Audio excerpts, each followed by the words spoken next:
교재 88페이지를 제가 읽겠습니다. 교재 88페이지입니다. 학자 겸 제사장인 에스라가 등장합니다. 이스라엘 백성들이 성읍에 거주한 지 7째 달에 에스라는 백성들을 불러 모아 율법책을 낭독합니다. 이에 백성들은 적극적으로 말씀을 들으며 아멘으로 응답합니다. 레위인들이 흩어져 낭독된 율법을 백성들에게 깨닫게 하자 그들은 자신들의 잘못을 깨닫고 애통한 눈물을 흘립니다. 그러자 느헤미야와 에스라는 백성들에게 눈물을 거두고 하나님을 기뻐할 것을 선포합니다. 이후에 에스라는 이스라엘 공동체가 초막절을 다시 지키게 된 배경을 설명합니다.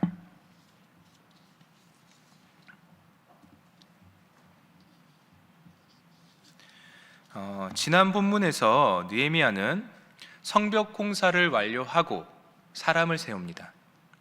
그리고 이제 일이 끝났으니 사람들이 자기의 집으로 돌아갑니다. 그런데 이때 참 신기한 일이 벌어집니다.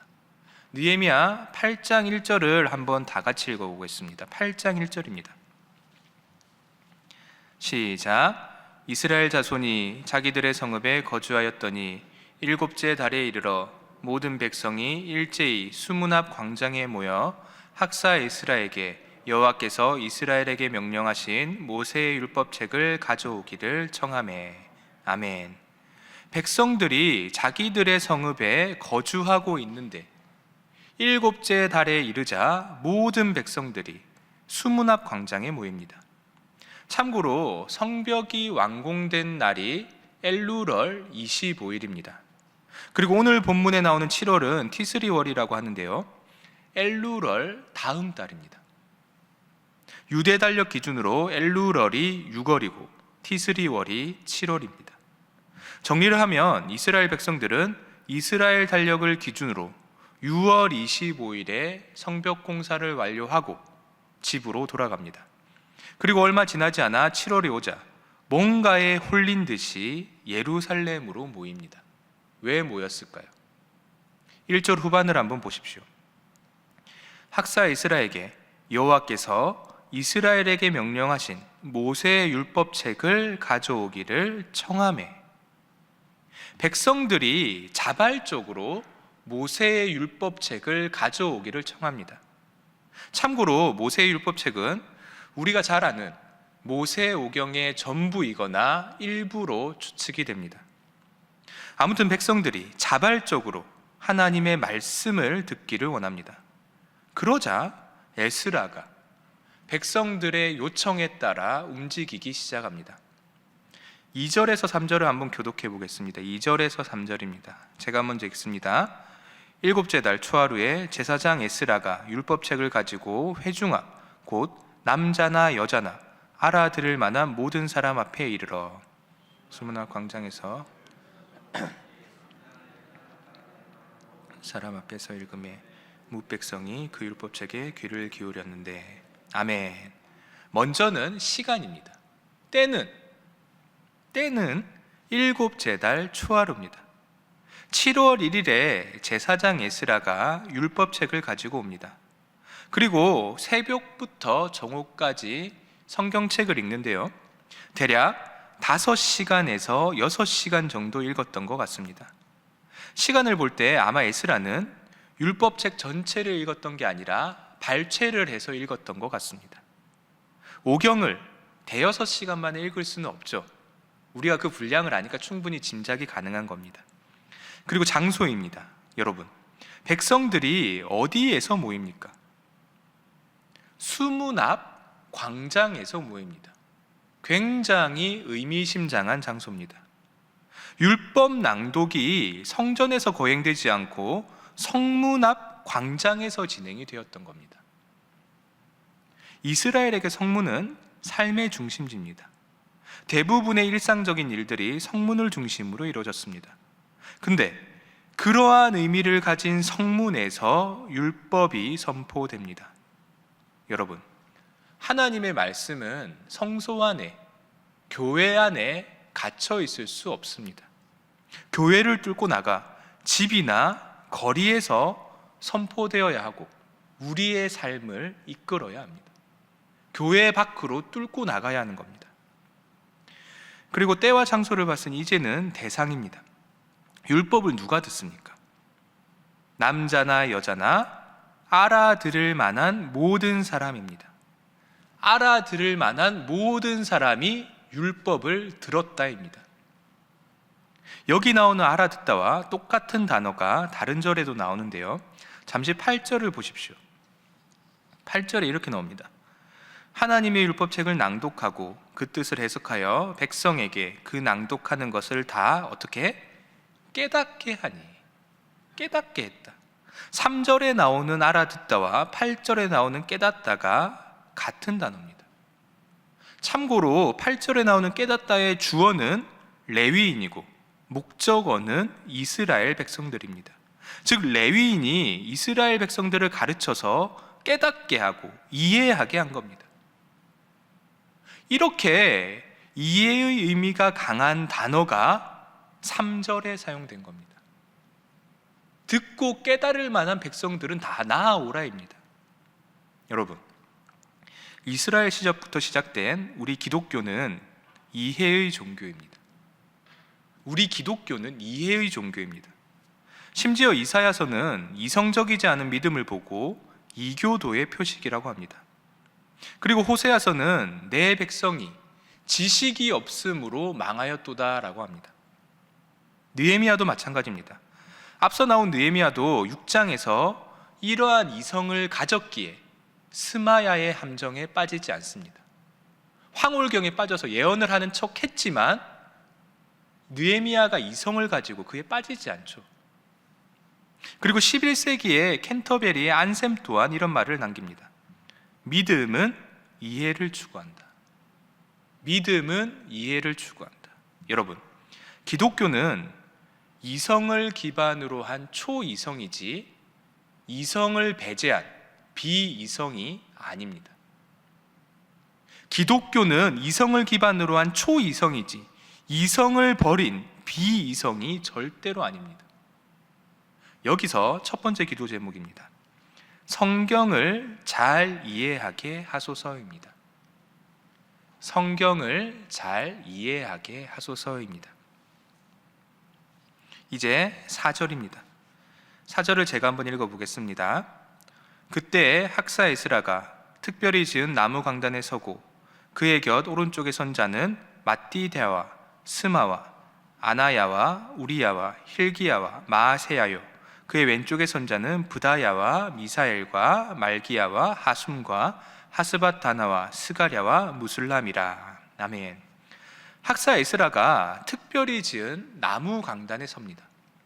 여기서 강단의 원어의 뜻은 망대입니다. 망대. 나무로 만든 높은 망대를 만들었던 겁니다.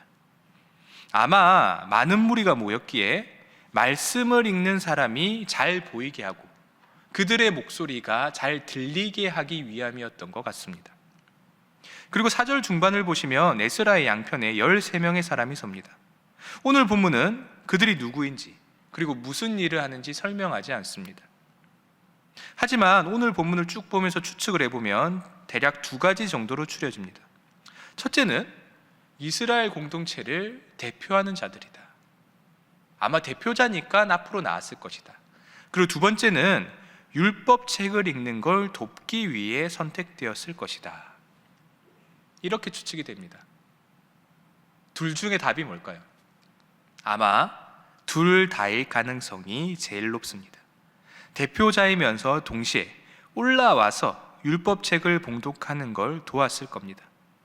에스라가 새벽부터 종호까지 6시간 동안이나 성경을 읽을 수는 없었겠죠. 봉독이 굉장히 힘들잖아요. 5분에서 10분만 읽어도 힘듭니다. 그런데 6시간이나 읽을 수 없으니까 이스라엘 백성 중에 대표자를 뽑고 그들이 봉독을 대신하게 하는 겁니다. 아무튼 이제 본격적으로 에스라가 성경을 읽기 시작합니다.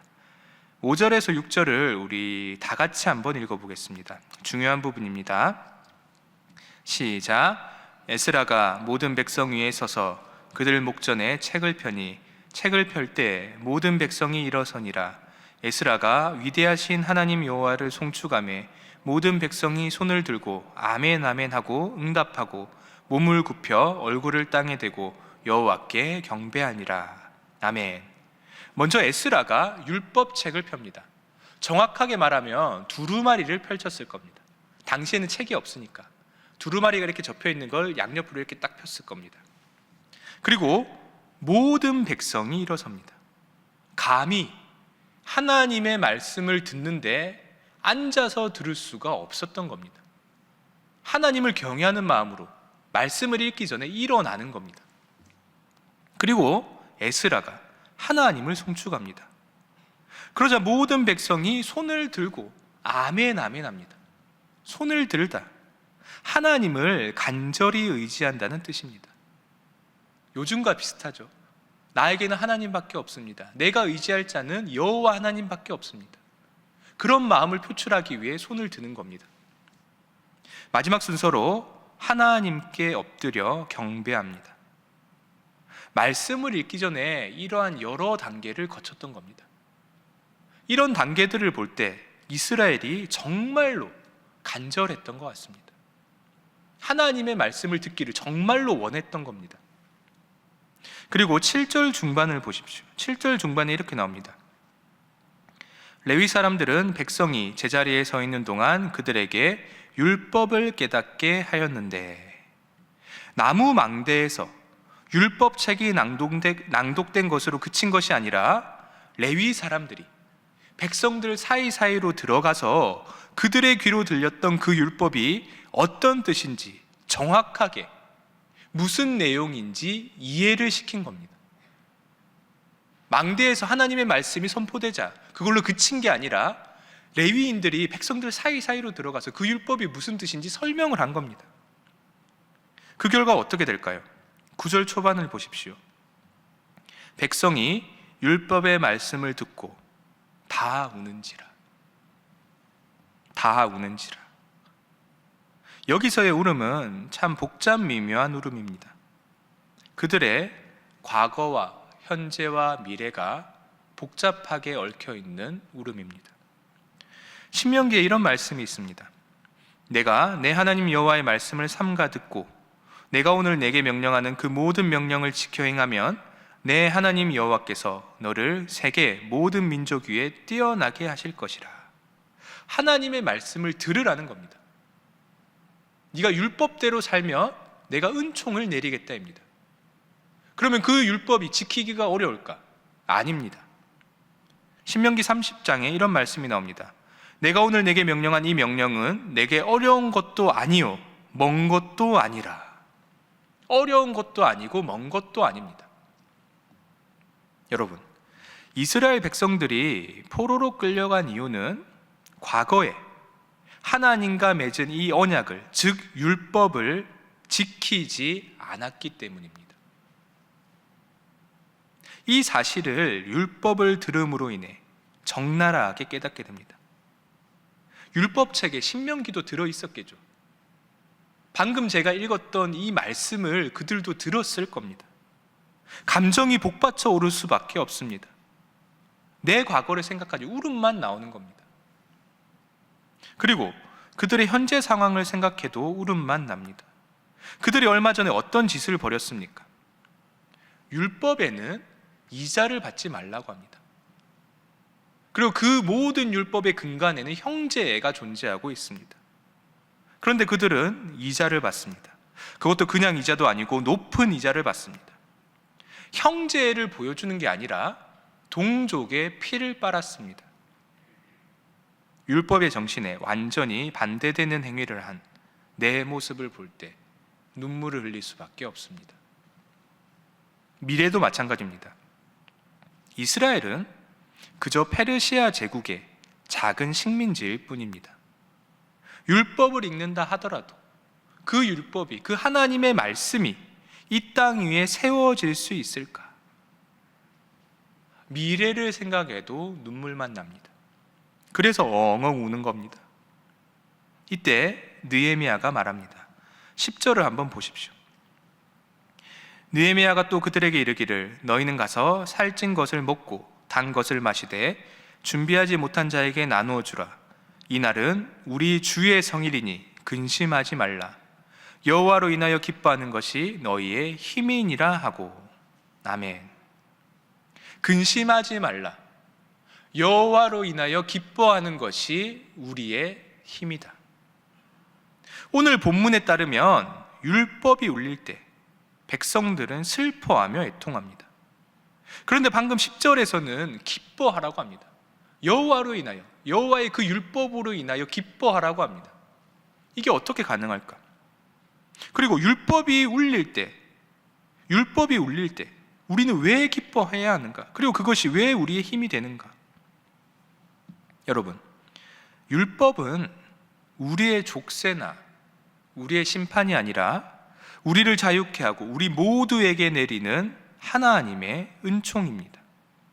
예를 들어 하나님이 내리신 첫 번째 율법을 생각해 보십시오. 에덴 동산에서 하나님이 어떤 말씀을 하십니까? 동산 각종 나무의 열매는 내가 임의로 먹되 선악과만 먹지 말라입니다. 동산 각종 나무의 열매 얼마나 많겠습니까? 그거를 임의로 먹어라, 네 마음대로 먹으라라고 합니다. 단 선악과만 먹지 마라. 허용이 금지보다 압도적으로 많습니다. 율법의 본질은 인간의 자유입니다. 율법은 우리가 하나님이 계획하셨던 본래 우리의 모습대로 살아가게 만들어줍니다. 우리를 회복해 하는 율법입니다. 그런 의미에서 율법의 선포와 그에 대한 올바른 응답은 우리의 자유를 보장함으로, 내 본래 모습을 찾게 함으로 기뻐할 수밖에 없는 일입니다. 그래서 그것이 우리의 힘이 됩니다. 여기서 두 번째 기도 제목입니다. 하나님의 말씀으로 자유하게 하소서입니다. 하나님의 말씀으로 자유하게 하소서. 근심하지 말고 여호와로 인하여 기뻐하라. 그것이 너희의 힘이다. 이렇게 말한 느헤미야의 말에 백성들이 다음과 같이 응답을 합니다. 12절을 한번 보겠습니다. 12절입니다. 모든 백성이 곧 가서 먹고 마시며 나누어 주고 크게 즐거워하니 이는 그들이 그 읽어 들려준 말을 밝히 알미라. 하나님의 말씀을 듣자, 그것을 밝히 알자 그들이 정말로 회복이 되었던 겁니다. 이제 13절입니다. 13절을 우리 다 같이 한번 읽어보겠습니다. 13절입니다. 시작. 그 이튿날 뭇 백성의 족장들과 제사장들과 레위 사람들이 율법의 말씀을 밝히 알고자 하여 학사 에스라에게 모여서. 아멘. 백성들의 그 뜨거운 열망에 지도자들이 응답을 합니다. 백성들이 뜨거워지자 지도자들도 불타오른 겁니다. 전날에 큰 행사를 하느라 무리를 했음에도 불구하고, 여러분 상상해 보십시오. 온 이스라엘이 모였는데 얼마나 큰 행사겠습니까? 그 행사를 지도자들이 치러내야 했는데 얼마나 피곤했을까?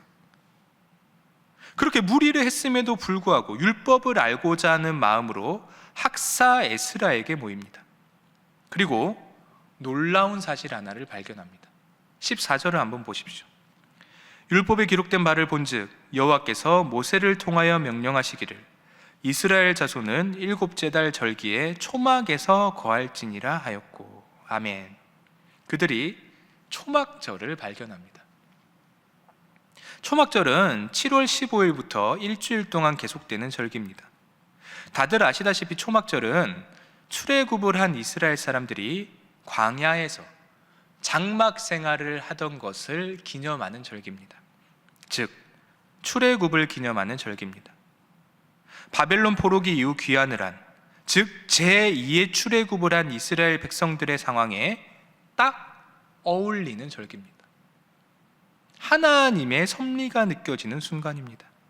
성벽 공사를 6월에 마치고 백성들이 불타올라서 율법을 듣기를 원했고, 그에 호응해서 지도자들이 율법책을 연구했는데 마침 7월에 초막절이 있습니다. 제2의 출애굽을 한 그들에게 알맞은 절기입니다. 이렇게 시기가 딱딱 맞아떨어지는 걸 볼 때 이 모든 게 하나님의 섭리라고 고백하지 않을 수가 없습니다. 모든 게 하나님의 섭리입니다. 그리고 15절과 16절을 보시면 실제로 초막을 짓는 장면이 나오고요. 그리고 18절을 보시면 실제 율법에 따라 첫날부터 끝날까지 날마다 율법책을 낭독하는 모습이 보이며 오늘의 본문이 끝이 납니다. 이제 말씀을 놓고 기도하겠습니다. 첫 번째 기도 제목은 성경을 잘 이해하게 하소서입니다. 그리고 두 번째 기도 제목은 하나님의 말씀으로 자유하게 하소서입니다. 그리고 마지막 세 번째 기도 제목은 위임 목사님께서 말씀을 사모하는 목자가 되게 하소서입니다. 이 세 가지 기도 제목을 놓고 우리 다 같이 기도하겠습니다. 주여 믿습니다. 주여 믿습니다. 주여 믿습니다.